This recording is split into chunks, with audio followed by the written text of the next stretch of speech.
Hey there, it's Wayfair here, where delivery and setup are as easy as a few taps on your phone. You're relaxing in an old hammock, scrolling Wayfair's app, when you spot it, a brand new patio set. Next thing you know, Wayfair delivers it right to your patio and sets it up. Oh, you need a new grill too? All right, Wayfair's got you covered. With Wayfair's Room of Choice delivery and fast expert setup on qualifying orders, life gets a little easier. Visit wayfair.com or the Wayfair app. Wayfair, every style, every home. How would you like a 15% discount to my daily email, the stack of stuff, the show notes, discounts to the conference, all of that? All you need to do is text the word show to 33777. You'll get the annual subscription with a 15% discount to my daily email. You'll get the stack of stuff, the links to the show notes, discounts to the conference, and so much more. All you have to do is text the word show, S-H-O-W, to 33777. Text show to 33777.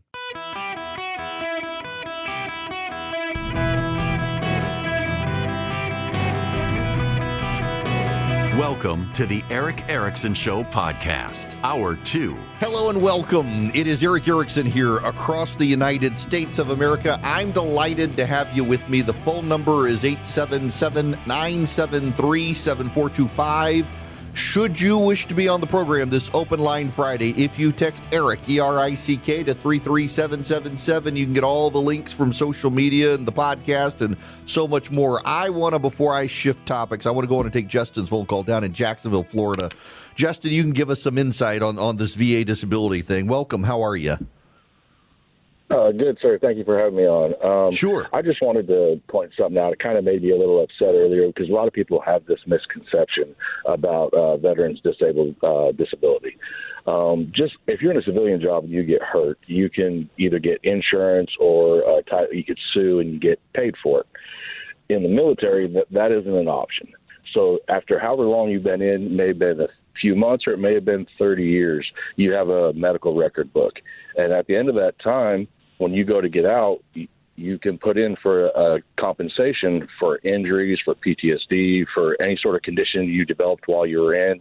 That goes to a review board. And then after that, they allot you a certain percentage of a compensation. It's called disability compensation.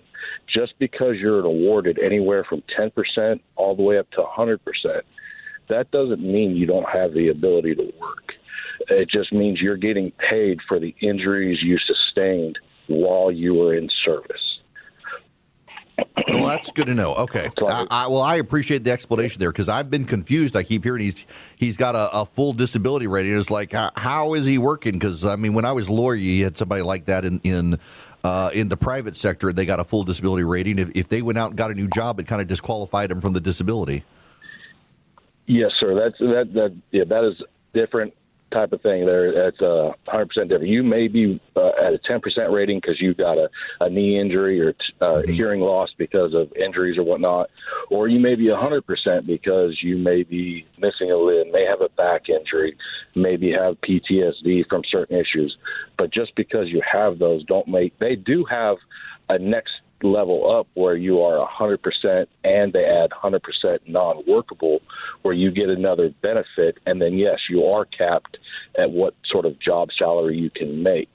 But you can be 100% disabled veteran, and there are disabled veterans in the House, in the Senate right now that, look at Texas. Right now I'm brain farting his name. But there are different members that are disabled veterans, and they do serve and they do have normal jobs. Well, that's good to know. Look, I appreciate you calling and setting me right on that. And I want to thank you very much. I hope you have a great weekend. Oh, thank you. You too, sir. Thanks for having me on. Have a good day. Absolutely. That's okay. That is very helpful and good to know.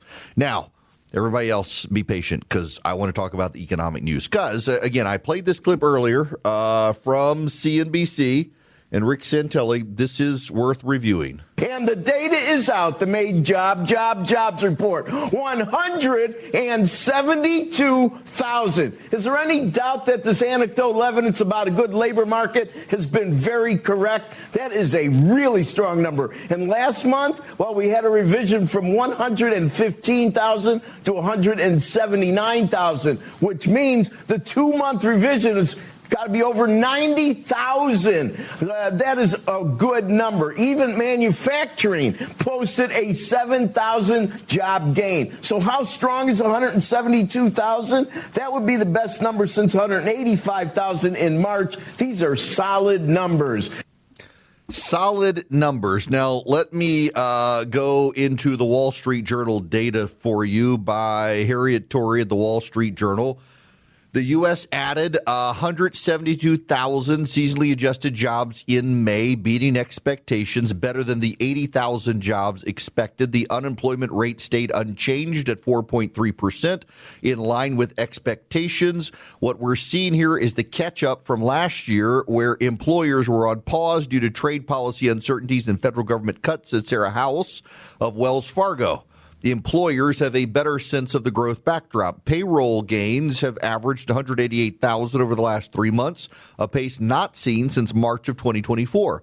Headed into the summer months and the coming World Cup soccer tournament, a number of sectors posted outsized job gains. Leisure and hospitality added 70,000 jobs. Local government hiring jumped 55,000 jobs, the biggest in 2 years. Healthcare and social assistance created 47,000 jobs, and the construction sector posted modest job gains for the third month in a row. The retail, information, and finance sectors lost jobs in May. Air transport employment declined 9,000 due to Spirit Airlines. With inflation rising and hiring healthy, the question for the Federal Reserve is no longer when to cut rates, but whether to raise them. Treasury yields climbed. Traders increased their bets the central bank would raise interest rates by the end of the year. Some Fed officials had already suggested in recent days the central bank should be prepared to raise rates. A rebounding job market helps them build the case. Stocks fell. The jobless rate held steady as more people joined the labor force. The share of American workers looking for work or working was 61.8%. And higher wages stemming from a jump in energy costs have taken a bigger bite out of workers' earnings. And therein lies the problem. So job market is great. And a lot of it, if you pick that one line up from the Wall Street Journal, has to do with the World Cup. Got the World Cup coming. That is a big soccer tournament. The rest of the world says football. We Americans know that football is America's sport. It is played nowhere else on earth except for pretend. But here in this country, it is a passion, way of life, and religion for this country, where my friends gather on the front porch in the cool of the fall to watch men in pads beat the snot out of each other on a 100-yard field where they throw a pigskin between each other and play over a 3-hour period, about 30 minutes of a game. It's a fascinating, exciting, riveting time. The rest of the world, they put a round ball on a field of various shapes and sizes, and they spend, 90 minutes pretending like they're going to score goals and hardly ever do. It's a very boring game, soccer. This is why the United States is the greatest country on earth, because our football is exciting and entertaining, even when over a 3-hour period, it's basically about 30 to 40 minutes worth of playing. And the rest of the world's football is 90 minutes of watching men run with the ball between their legs doing absolutely nothing, except on occasion, while they chant ole, ole, ole, ole. But the world is coming to the United States of America this year to see bad football. And bad football is going to be played in major cities around the country until good football comes back in the fall. And they're having to do construction. They're having to do road construction. They're having to upgrade airports. They're having to pave roads. They're having to build buildings. They're having to expand hotels. They're having to hire people for hotels. They're having to hire people for bars and restaurants. So there's a lot of hiring right now because the World Cup is coming. The whole world is coming to the United States to watch the World Cup. And it has caused a major build out in Atlanta, Georgia. They're starting to have these World Cup events. People are coming in. Our airport, Two Dead Mayors International, has been overrun with construction now for the last couple of years, and they have largely finished it. They just got open a new parking deck in time for the World Cup, people, which kind of boggles my mind, because why do you need to build a big parking deck for people who are coming into the state as opposed to leaving the state? I don't know, but they wanted it done in time for the World Cup. They have a big, FIFA statue inside the airport now. I've been told I do not travel through the Atlanta airport anymore. I've not seen all the construction. I go through a small building on the far side of the airport and then get driven to my Delta flight, because otherwise I get yelled at in the airport by people while I'm peeing, and it's not a good thing, or followed to my car. Nonetheless, the construction's been intense, and it hasn't just been Atlanta. It's been Dallas. It's been Seattle. It's been Denver. It's been Portland, and it has showed up in the jobs market. Now, there's a problem underlying all of this, and that is costs. Costs have gone up for Americans. In fact, wages have not kept up with inflation. Inflation has gone up because of energy prices. This is from MoneyWise. American consumers have kept the economy afloat for years, even as inflation, high borrowing costs, and rising grocery prices squeezed household budgets. But some of the country's biggest corporate leaders are warning that shoppers are finally hitting a breaking point. Kraft Heinz CEO Steve Cahilling recently offered one of the bluntest assessments yet. Quote, "They're literally running out of money at the end of the month," the CEO of Kraft Heinz said. "We're seeing negative cash flows in lower income brackets where they're dipping into savings." The company behind brands like Heinz, Kraft, and Philadelphia cream cheese is now cutting prices on some products that have grown too expensive, increasing promotions and rolling out smaller package sizes at lower price points. Cahilling said that the industry has endured years of volume degradation because consumers had to absorb too much price. Another inflation shock, he warned, is the last thing households need. McDonald's CEO Chris Kempczynski said has also flagged pressure on consumers, pointing to heightened anxiety. Chief Financial Officer of McDonald's, Ian Borden, noted that higher gas prices are hitting low-income households especially hard, and he expects the pressure to continue. Whirlpool CEO Mark Bitzer, who recently told analysts that the war in Iran amplified consumer concerns about the cost of living, the North America chief, Juan Carlos Puente, has added that consumer sentiment collapsing to record lows due to the Iran war prevented demand from recovering after winter storms, leading to recession-level industry contractions. Even the fitness industry is feeling the impact. Planet Fitness shares just suffered their biggest drop on record after management slashed its revenue outlook and canceled planned price increases. The consumer and economic backdrop have shifted. Not only that, my friends, the Treasury yield is going up. Means the cost of borrowing is going up.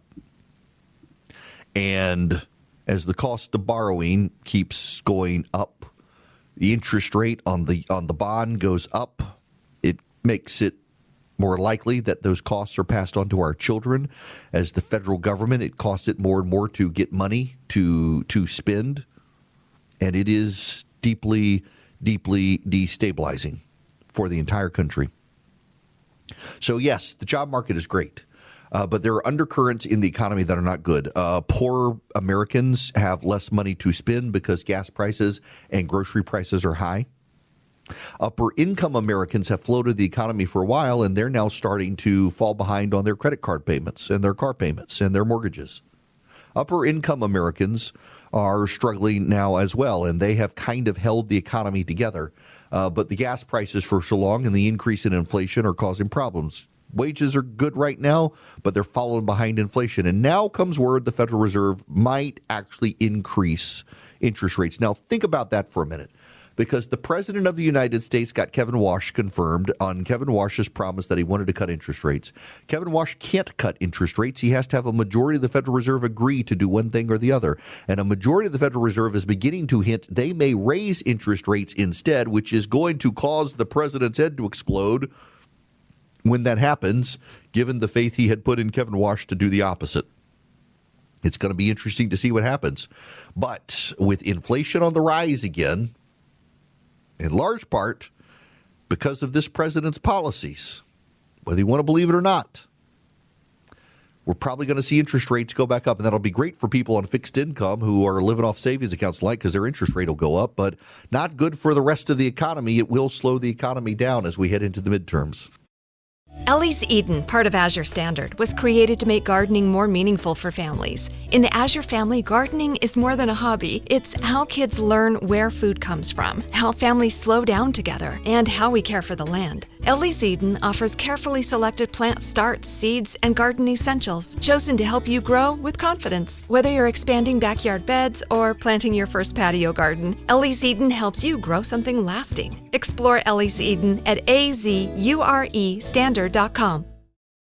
Hello and welcome. It is Eric Erickson here, 877-973-7425. Should you want to be on the show, let's go out to Oklahoma to Mark. Welcome to the show, sir. What's going on? How are you today? Love your show. Great. Thank you. I just want to, I'm hearing a lot about California and all these other places of the races, but I'm curious your feedback on some of these candidates that are running in Oklahoma for governor. Well, I will tell you, I'm not a fan of Drummond in Oklahoma, the attorney general running for governor there, for those of you who don't know. And one of the main reasons I'm not a fan of Drummond is, one, I think he has been a liberal trial lawyer who just decided to run as a Republican. And two, he was deeply opposed to the Catholic school out there that wound up going to the Supreme Court and opposed the Catholic school's right to start a charter school out there. And I'm not a big fan of the guy. He was bad on religious liberty issues in particular, among other things, in addition to being bad on tort reform and stuff like that. And Mike Mazzei and the others out there, I think, are actually more actual real conservatives than Drummond. And I'm not a fan. I've got a strongly held opinion on Drummond. I'm just not a fan of his. And I hope that Oklahoma decides to move on from Drummond to something else, and he can go back to the private sector. And I'm sure he can go back to being a very, very wealthy, successful liberal trial lawyer. I'm not a fan. I've tried to stay out of that one. I've got some friends who are close to the Drummond people. Don't at me, don't call me, don't text me. I'm not a fan. You know I'm not a fan. I've held my tongue, but I got a caller who's wanting to know. I'm like, go with McCall, go with Mazzei, go with somebody out there other than Drummond, please. Spare us getting her Drummond. Now, we have other stuff to move on to. I will take your calls. It is an open line Friday, 877-973-7425. When we come back, we got to talk about the Democratic Socialists of America. We really do need to. It is increasingly clear that instead of trying to form a party of their own, they are trying to take over the Democratic Party internally, where the Democratic Party is a skin suit, while they move that party to the left. And they are rising in places like Maine with Graham Plattner. They're losing around the country, picking very far left fringe candidates, but they're doing their best to co-opt the Democratic Party. And we should all be aware of what they're doing and why they're doing it and how they're doing it. And so we'll get into that when we come back. First, I need to tell you about Chapter, because if you're 64 or older and Medicare is getting expensive for you, you need to reach out to Chapter. Take a free 20-minute phone call with them, and they will navigate you through every plan in the country that fits your lifestyle and see if they can save you some money. On average, you save about $1,100. Medicare changes every year, but most of you don't change your plan. It's a hassle. Look, I get it. I got a buddy of mine who assesses my insurance needs every year to see if he can do better. And with Medicare, where do you go for that? You go to Chapter, askchapter.org/Eric, askchapter.org/Erickson, actually. And you go to askchapter.org/Erickson, and you can sign up, get a free phone call. Takes 20 minutes. What they're going to do is they're going to look at your existing doctors that you like, your existing prescriptions that you're on. You don't want to change your doctor. You don't want to change your prescription. They'll examine every plan out there to see what aligns with you and where you are right now, and see if they can save you some money. And again, the average savings is like $1,100. Your Medicare changes on you every year. You should consider changing on Medicare too. If you're 64 and older or have a parent in that situation, reach out to Chapter, askchapter.org/Erickson. You can check them out today. Hello and welcome. It is Eric Erickson here, 877-973-7425. We need to talk about the Democratic Socialists of America. I want to take your phone calls this segment. Be patient. But first, we got to talk about the DSA and why they're all a bunch of trust fund commies. First, I need to tell you about Old Glory Bank. They're my bank, and they would love to be your bank. If you go to oldglorybank.com/Eric today, you can sign up with Old Glory Bank. You can get a checking account, a savings account. They've got premium accounts. I've got a no-fee checking and a no-fee savings account with them. Mine are the cheapy accounts. You can get the premium accounts, higher interest rates on the interest rate checking, things like that. You can get a business account. Now, what sets them apart? Well, they're a bank that was started by conservatives for conservatives during the debanking trends of the Biden administration. They wanted to protect your right to bank, and you don't have to worry about that now with Trump in charge, but you still need to wonder if your bank will actually support your ability to bank, how you want to bank as long as it's legal, and they do. And there have been plenty of conservative-oriented businesses, and I mean, the best example is gun stores and gun manufacturers, where banks will shut down your account. Old Glory Bank's not going to do that, even if the left doesn't like your business. Old Glory Bank wants you to be able to bank. They want to protect you. If your kid needs a custodial account, they're great. You can even deposit cash at Old Glory Bank. Even though it's an online bank, you can deposit cash. I've done the cash deposits. I've done the mobile check deposits with the app. It's fantastic. oldglorybank.com/Eric, member FDIC, equal housing lender. Terms and conditions apply. The Democratic Socialists of America are attempting to take over the Democratic Party. Some of their loud voices, like Hassan Piker and others, have been very clear that this is their plan. In progressive-oriented states, the Democratic Socialists of America are raising up candidates, engaging in Democratic primaries, and trying to push out the Democrats. Bernie Sanders is the best example of this nationwide. Bernie Sanders, the Vermont senator, is not technically a member of the Democratic Party. He's a member of the Democratic Socialists of America, which doesn't have ballot access. And so he runs as an independent and affiliates with the Democratic Party, but is now using his affiliations with the Democratic Socialists of America to try to take over the Democratic Party. What you have to understand to begin with is that the only thing that Democrats and Republicans hate more than each other is third parties. So the Democrats and Republicans together around the country have passed ballot access laws that make it very difficult for third parties to get elected. They essentially have colluded legally to make it very difficult for a third party to get out. Now, in some states, it's easier. But most of the attention goes to the Democrat and Republican parties. We are a two-party nation. We have some fringe parties. But when's the last time a libertarian got elected statewide? They don't. Why? Because libertarians are freaks. Have you ever encountered a committed member of the Libertarian Party of America? They are some of the weirdest people you will ever meet. They are deeply disturbed and depraved, licentious people typically. Don't call me libertarians. You know it's true. I mean, you people, you go to a libertarian convention, it's like going to a brothel in Vegas with a bunch of potheads.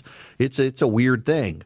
And the Green Party is no better. The Green Party is a bunch of smelly baristas with hairy armpitted women and who don't wear bras and men who have no shoes on. And it is weird. It is very weird. So most Americans are Democrats and Republicans because the freak shows stay on the fringes and the major parties collude to limit their ballot access. So the Democratic Socialists of America have kind of looked at what Donald Trump did to the Republican Party and said, we can take over the Democrats. And in some places, they're trying. Maine is one of those examples.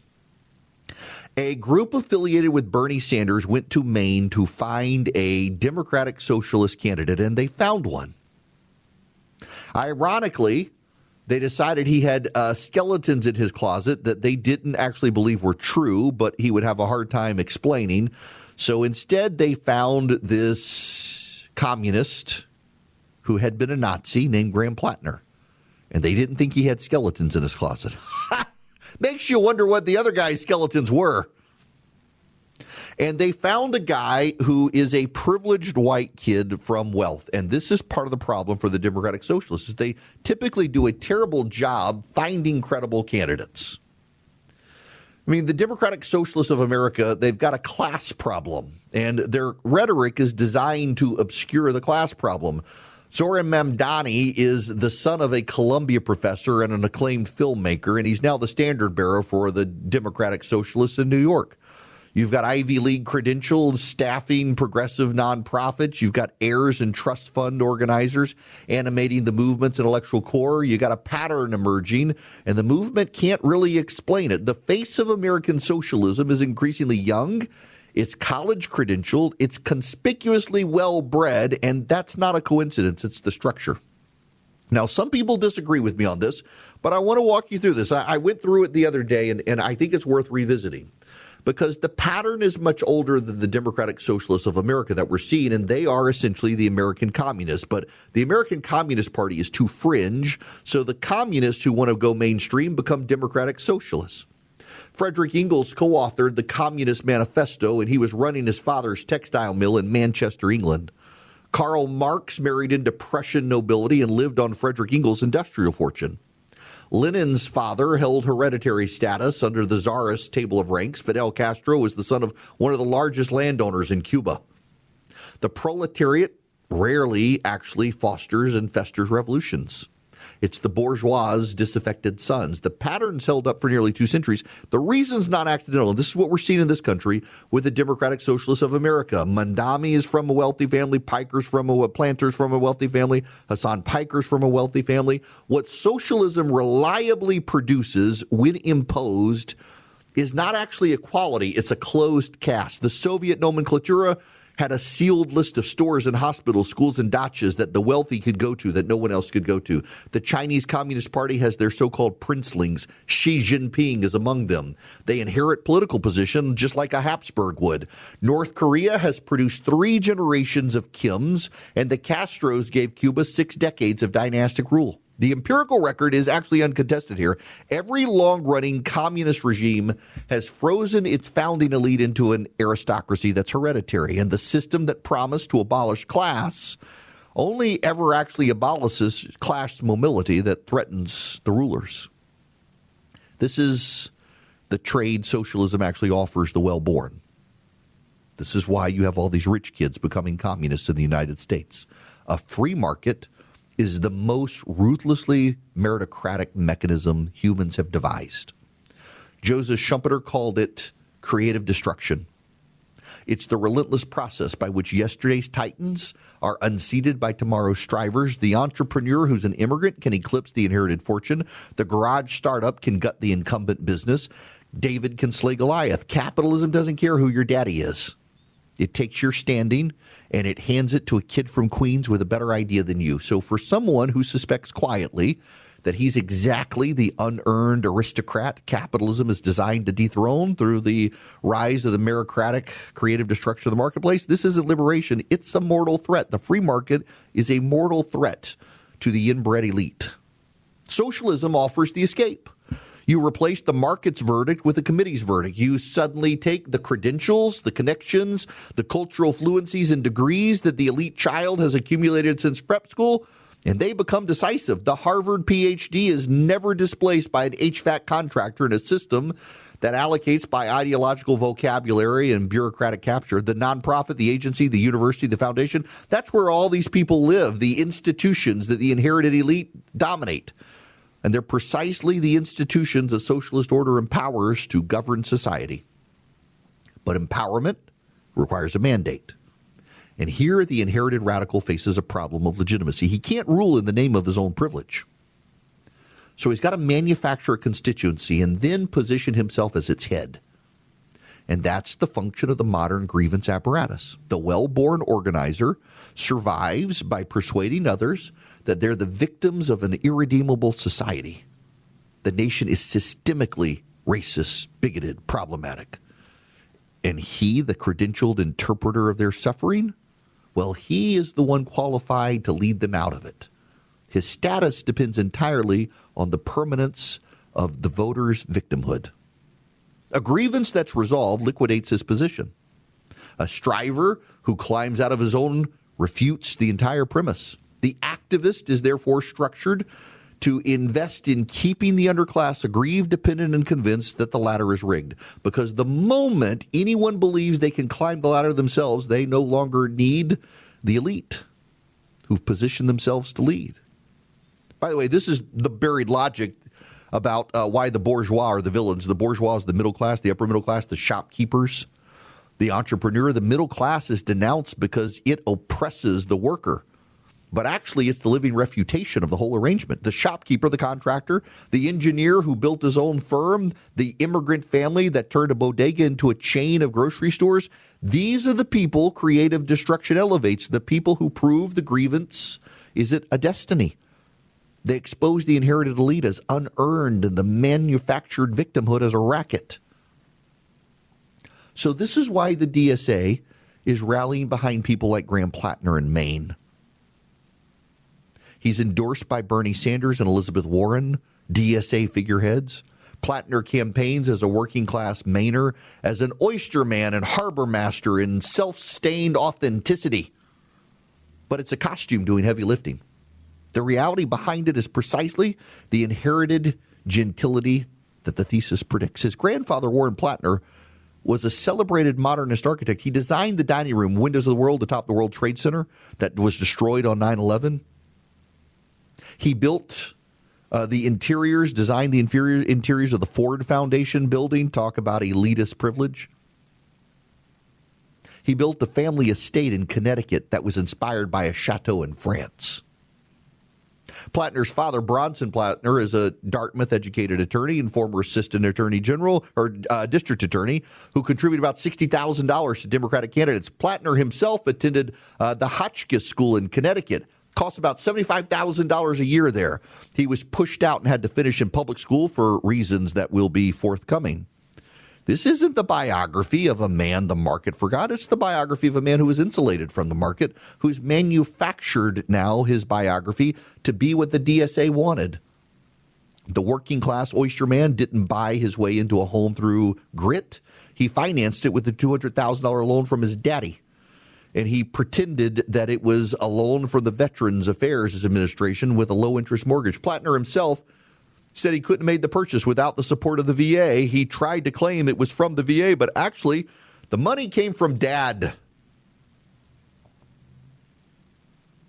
His grandfather designed monuments. His father bankrolled his house. His father sent him to one of the most expensive prep schools in America, and he now presents himself as a victim of the system that cushioned him at every turn. The working people of Maine are to make him their tribune to protect them from the very system that propped up Graham Plattner because he's lied about his biography and claimed a victim status to relate to people. It's a mandate manufacturing attempt. It's performed in real time before our very eyes. The wealthy young radicals, they need not consciously script any of this. The instinct suffices. They believe that capitalism's verdict on their merit would probably be unkind to them, that their authority rests on keeping others convinced they cannot rise without their help. Socialism is an insurance policy for these rich progressive kids. It's dressed up as equality. It's sold as liberation. It's structured always to keep the right families on top.